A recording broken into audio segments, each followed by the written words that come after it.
दोस्तों, total solution मिलन में आप लोग का फिर से एक बार स्वागत है। तो दोस्तों, आज का वीडियो एक 33 वाट का जो एक मोबाइल चार्जर है उसके ऊपर है। और ये यार्डी कंपनी का है। तो हम देखेंगे इसमें प्रॉब्लम क्या है और कैसे इसको हम सॉल्यूशन कर सकते हैं, इसको रिपेयर कर सकते हैं। तो ये देखिए, ये बिल्कुल चार्जर है। स्टेप बाय स्टेप हम काम करेंगे। तो पहले जो है इसमें एक ब्रिज डायोड लगा हुआ रहता है, और जहाँ पे एसी कनेक्शन जुड़ता है 220 वोल्ट।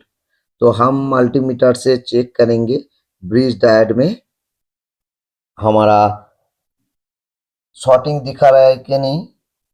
उसके बाद ही इसमें हम एसी का कनेक्शन देंगे, और हमेशा सीरीज लैम्प का यूज कीजिए। तो यहाँ पे देखिए 450 वोल्ट 15 माइक्रोफैराड का दो कंडेंसर लगा हुआ है, जो कि सीरीज में लगा हुआ है। एक कंडेंसर का नेगेटिव, दूसरा कंडेंसर का पॉजिटिव। तो उसके बाद जो है डायोड से नेगेटिव और पॉजिटिव जाके उसमें जुड़ा है। तो हम डायोड का जो नेगेटिव है उसमें रेड वाला प्रोब को रखेंगे, और एसी का दोनों पॉइंट में ब्लैक वाला प्रोब को टच करके हम देखेंगे ओम्स आना चाहिए। तो ये देखिए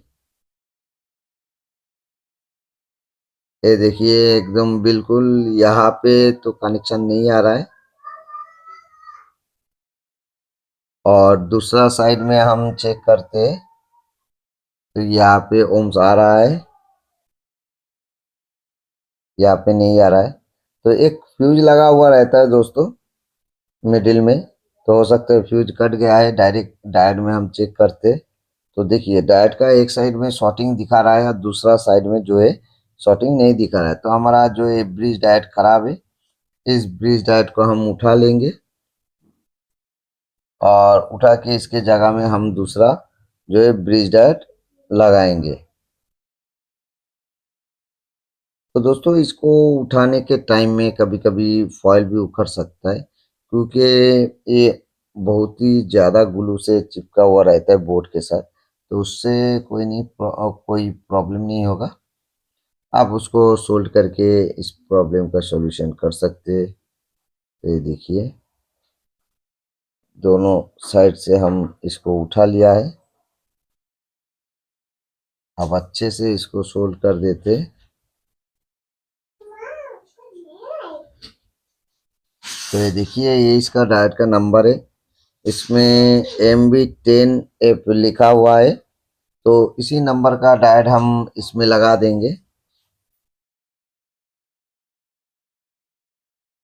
तो ये देखिए, इसका नेगेटिव और पॉजिटिव को ध्यान रख के आपको लगाना पड़ेगा।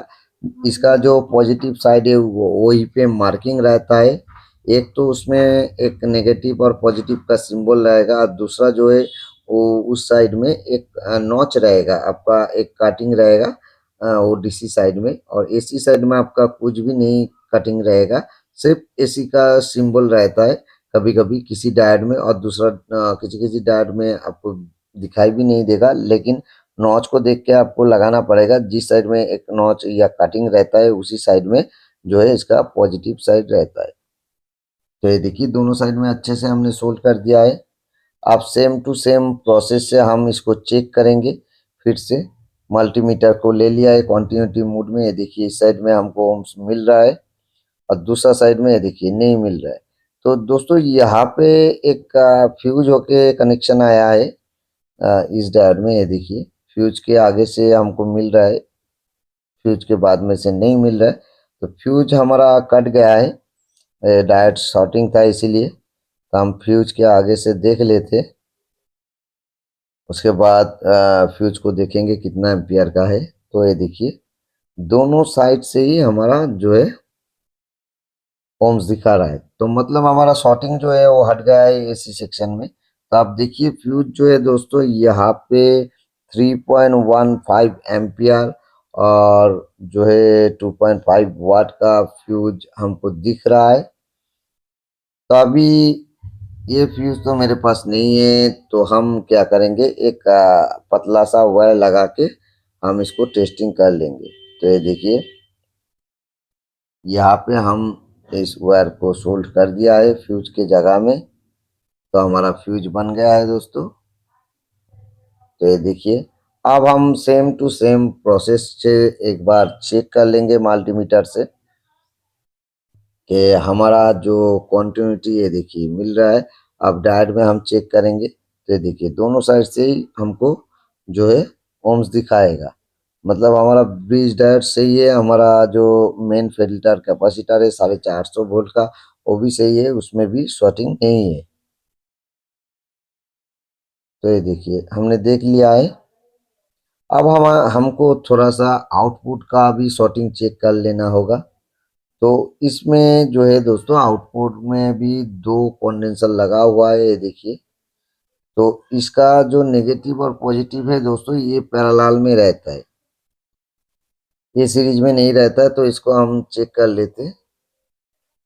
ये देखिए, तो इसमें भी शॉर्ट नहीं दिखा रहा है। और इस साइड में जो है दोस्तों देखेंगे तो दूसरा कंपोनेंट यहाँ पे भी हम रजिस्टर पे चेक कर लिया जहाँ से सुपर फास्ट डायोड लगा हुआ है, सॉफ्टवेयर डायोड लगा हुआ है, इधर भी ओम्स दिखा रहा है।